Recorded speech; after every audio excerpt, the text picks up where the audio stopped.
అందరికీ నమస్కారం. కలియుగం కథలు ఛానల్కి స్వాగతం. ఈనాటి మన కథ దౌర్భాగ్య కొడుకులు. అతని పేరు కోటయ్య. పేరులోనే కాదు, నిజంగానే అతను కోటీశ్వరుడు. నిజాయితీగా బ్రతికే మనిషి. చేస్తున్నది టెక్స్టైల్ బిజినెస్. బిజినెస్ పరంగా అలాగే చాలా కలుపుగోలు మనిషి కాబట్టి చాలామంది స్నేహితులున్నారు అతనికి. ఎవరన్నా సహాయం కావాలంటే తప్పకుండా చేస్తాడు. చుట్టుపక్కల ఉండే స్కూళ్లకు, ఆశ్రమాలకు విరాళాలు ఇస్తూ ఉంటాడు. పేద ప్రజల కోసం స్వచ్ఛంద సంస్థలకు డబ్బు విరాళంగా ఇస్తుంటాడు. అతనంటే ఇంట్లో అందరికీ భయమే. ఒక్కసారి ఏదన్నా విషయంపై నిర్ణయం తీసుకున్నాడంటే ఇక నిర్ణయం మార్చుకోడు. లెక్కలేనంత నగదు మరియు బ్యాంకు బ్యాలెన్స్ అతని వద్ద ఉంది. మొత్తం ఆస్తి మీద ట్యాక్స్ ఎక్కువ అవుతుందనే కారణంతో కొంత ఆస్తిని కొడుకుల పేరున రాశారు. తాను సంపాదించిన ప్రతి సంపాదన భార్య భర్త జాయింట్ అకౌంట్లోనే జమ చేసేవారు కోటయ్య. ప్రభాదేవిలకు 3 కొడుకులు: నీరజ్, ప్రవీణ్, శ్యామ్. ముగ్గురికి పెళ్లిళ్ళయ్యాయి. అందరికీ పిల్లలు కూడా ఉన్నారు. అందరూ ఉమ్మడిగానే 2 అంతస్తుల ఇంట్లో కలిసి ఉండేవారు. 3 కొడుకులు, కోడళ్ళు, అలాగే మనవళ్ళు, మనవరాళ్లతో కోటయ్య ఇల్లు ఎప్పుడూ సందడిగా ఉండేది. ప్రభాదేవి భర్తకు అనుకూలంగా ఉంటూ కుటుంబాన్ని నడుపుతూ వచ్చింది. ఆత్మాభిమానం కల ఆడది. ప్రస్తుతం కోటయ్య గారి వయసు 75 సంవత్సరాలు. ఈ వయసులో ఆరోగ్యం వ్యాపారం చేయటానికి సహకరించట్లేదు. అందుకే వ్యాపారాన్ని 3 కొడుకులకు అప్పగించారు. అప్పటి నుంచి ఇంటి వద్ద ఉంటున్న కోటయ్య కాసేపు వాకింగ్ వెళ్తూ మనవళ్లతో కాలక్షేపం చేసేవారు, లేదా కాసేపు విశ్రాంతి తీసుకునేవారు. రోజులు గడుస్తూ కోటయ్య గారి ఆరోగ్యం క్షీణించింది. కానీ ఈ వయసులో కూడా అతని గొంతులో గంభీరత్వం తగ్గలేదు. ఇప్పటిదాకా కొడుకులకు ఆస్తిని పంచలేదు. కొడుకులు తండ్రికి చెప్పటానికి భయపడి తల్లితో ఆస్తి వాటాల గురించి మాట్లాడేవారు.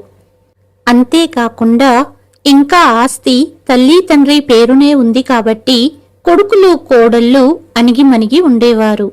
ఒకనాడు కొడుకులు మరీ అడుగుతున్నారని ప్రభాదేవి భర్తతో ఆస్తి కొడుకుల పేరున వీలునామా రాయమని చెప్పింది. కాని కోటయ్య ఒప్పుకోలేదు. ఎలాగూ వ్యాపారాన్ని 3 కొడుకులకు అప్పగించేశాను. ఆస్తి కూడా కొడుకుల పేరున రాసేస్తే 3 కలిసి వ్యాపారాన్ని చూసుకోవటం మానేసి ఎవరి దారిన వారు ఉంటారు. కానీ కలిసి వ్యాపారం చేసుకోరు. ఇక అప్పుడు ఈ 3 అన్నతమ్ముళ్ళు కొట్టుకుంటారు. అప్పుడు ఇంటి నుండి వెళ్లిపోయి వేరే కాపురం పెడతారు.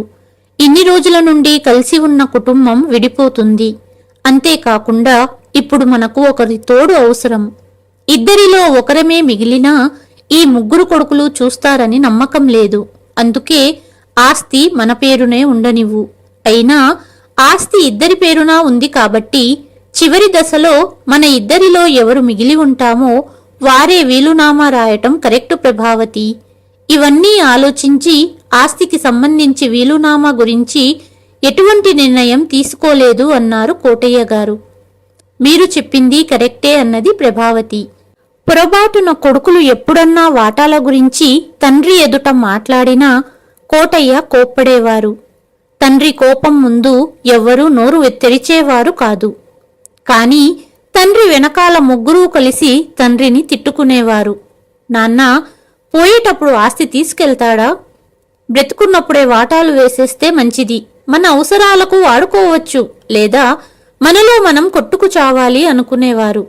2 సంవత్సరాలు గడిచాయి. ఒకనాడు కోటయ్య గుండెలో నొప్పిగా ఉంది, శ్వాస తీసుకోవటం ఇబ్బందిగా ఉంది అనటంతో వెంటనే హాస్పిటల్ తీసుకువెళ్లారు కొడుకులు. పరీక్షించిన డాక్టర్ గుండెకు ఆపరేషన్ చేయాలన్నారు. కానీ ఈ వయసులో కొంచెం ఇబ్బంది కాబట్టి టాబ్లెట్స్ రాసిచ్చారు. కొద్ది రోజులకు కోటయ్య గారి ఆరోగ్యం మరింత క్షీణించడం మొదలయ్యింది.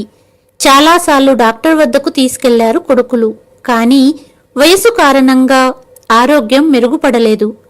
రోజులు గడుస్తూ ఒకనాడు కోటయ్య శ్వాస తీసుకోవడంలో ఇబ్బంది పడటంతో వెంటనే ఇంట్లో ఉన్న ఇద్దరు కొడుకులు హాస్పిటల్ తీసుకువెళ్లారు, కానీ ప్రయోజనం లేకపోయింది.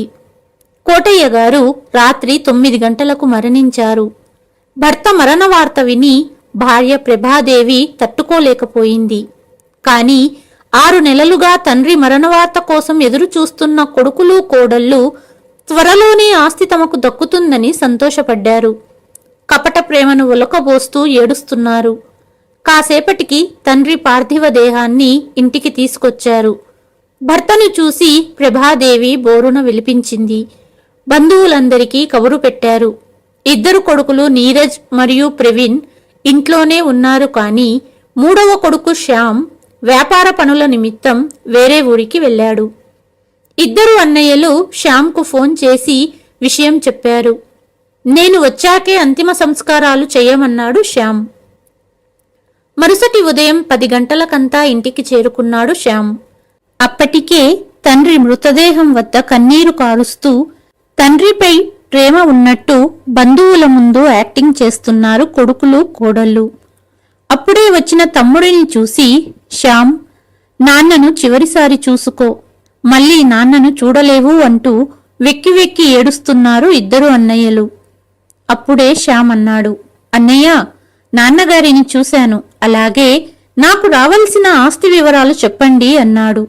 ముందు నాన్నగారి అంతిమ సంస్కారాలు చేశాక ముగ్గురం కూర్చొని మాట్లాడుకుందాం, అయినా మేమెక్కడికి వెళ్ళిపోం కదా అన్నారు తక్కిన ఇద్దరు అన్నయ్యలు. అంతిమ సంస్కారాలదేముందన్నయ్యా, సాయంత్రానికైనా చెయ్యొచ్చు, మొదట నా వాటా కింద వచ్చిన ఆస్తి వివరాలు చెప్పమన్నాడు శ్యామ్. అప్పుడే నీరజ్ ఇలా అన్నాడు, ఇందులో అడగడానికేముంది, మనం ముగ్గురం అన్నాతమ్ముళ్ళం కాబట్టి ముగ్గురం సమానంగా పంచుకుందాము అన్నాడు. ఇది విన్న శ్యామ్కు కోపమాగలేదు. నేను వ్యాపారాన్ని చూసుకుంటూ టూర్లంటూ ఊళ్ళ వెంట తిరుగుతున్నాను, మీరిద్దరూ ఏం చేస్తున్నారు, కుర్చీలో కూర్చుని విశ్రాంతి తీసుకోవడం తప్ప అన్నాడు శ్యామ్ కోపంగా. తమ్ముడి మాటలు విన్న నీరజ్కు కూడా కోపం వచ్చింది. ఇష్టం వచ్చినట్లు మాట్లాడకు, వ్యాపారానికి సంబంధించిన ట్యాక్స్ వివరాలు నేను చూసుకుంటున్నాను, ట్యాక్స్ జీఎస్టీ తక్కువ పడేలా ఎవరెవరితో మాట్లాడాలో నాకు తెలుసు అన్నాడు నీరజ్.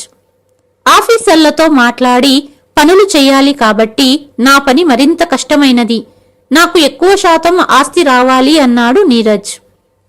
నేను ఎగుమతి దిగుమతి వ్యవహారాలు చూసుకోకపోతే అసలు మీకు లాభాలు వచ్చేవా, వ్యాపారం లాభాల్లో నడిచేదా అన్నాడు రెండవ కొడుకు ప్రవీణ్.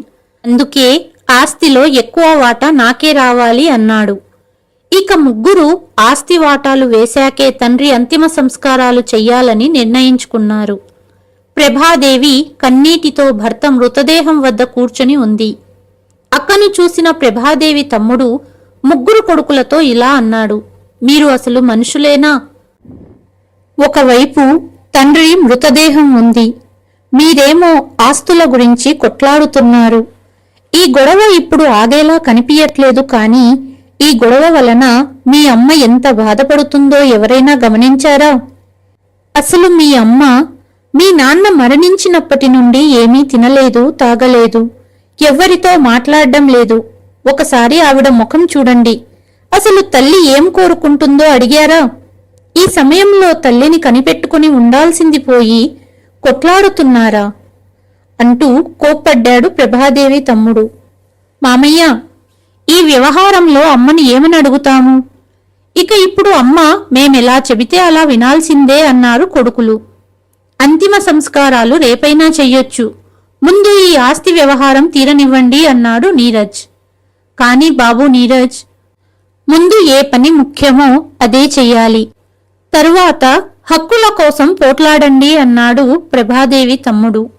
మామయ్య మాటలు విన్న శ్యామ్, అందరూ బాగా వినండి, ఆస్తి పంపకాలు ఈరోజు ఇక్కడే జరగాలి, తండ్రి అంతిమ సంస్కారాల తరువాత ఎవరి ఇష్టం వచ్చినట్లు వాళ్ళు మాట్లాడతారు అన్నాడు శ్యామ్.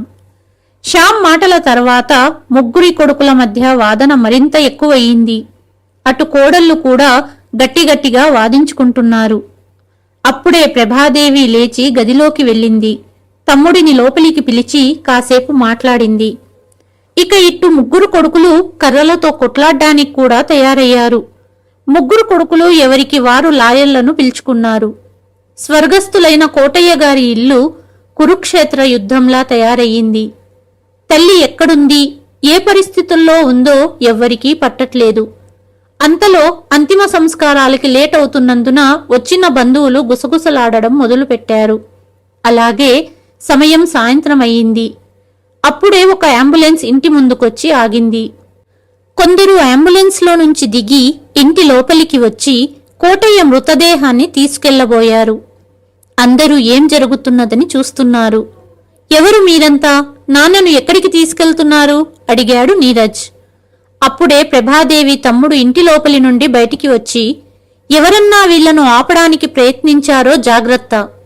వీళ్లంతా గవర్నమెంట్ హాస్పిటల్ నుండి వచ్చారు. వీళ్లను మీ అమ్మ పిలిచింది. ఇది విని ముగ్గురు కొడుకులు తమ మామయ్యను ఆశ్చర్యంగా చూస్తున్నారు. ఇంతలా ఆశ్చర్యపడడానికి ఏముంది? మీరు మీ కర్తవ్యాన్ని నిర్వర్తించలేదు. అందుకే మీ అమ్మగారు గవర్నమెంట్ హాస్పిటల్కు మీ తండ్రి మృతదేహాన్ని దానం చేసింది.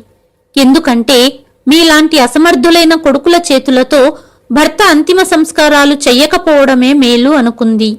సిగ్గు లేకుండా అందరిలో ఏ ఆస్తి గురించి ఇంతలా పోట్లాడుతున్నారో ఆ ఆస్తి గురించి కూడా మీ తల్లి ఒక నిర్ణయం తీసుకుంది అన్నాడు ప్రభాదేవి తమ్ముడు. ఇది విన్న ముగ్గురు కొడుకులకు నెత్తిమీద ఆకాశం పడ్డట్లయింది. ముగ్గురు పరిగెత్తుతూ తల్లి వద్దకు వచ్చారు. అమ్మా, మమ్మల్ని అడగకుండా నాన్న మృతదేహాన్ని హాస్పిటల్కు ఎందుకు దానం చేశావు? నీరజ్ కోపంగా తల్లిని అడిగాడు. ఆస్తి గురించి నిర్ణయం తీసుకునే ముందు మమ్మల్ని ఒక్క మాట అడగలేదు ఎందుకు అన్నాడు ప్రవీణ్. ఇప్పుడు మీకు మేమే దిక్కు అన్నారు కోడళ్ళు. ఇలా కొడుకులు కోడళ్ళు ఎవరికి వారు తల్లిని నిలదీస్తున్నారు. కాని ప్రభాదేవి కనురెప్పలు ముయ్యకుండా అప్పటిదాకా భర్త పార్థివదేహం ఉంచిన స్థానాన్ని చూస్తూనే ఉంది. అప్పుడే నీరజ్కు సందేహం వచ్చింది. తల్లి దగ్గరగా వెళ్లి తల్లిని కదిలించాడు.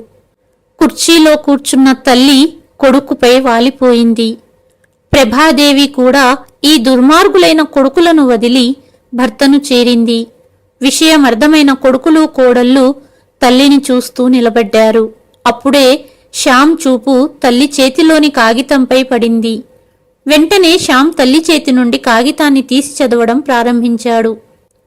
నేను ప్రభాదేవి, ఎవరి కోసమైతే ఒక తండ్రి రాత్రింపగళ్ళు కష్టపడి ఈ సంపదను కూడబెట్టాడో ఈరోజు ఆ తండ్రి మృతదేహం అంతిమ సంస్కారం కోసం ఎదురు చూసింది.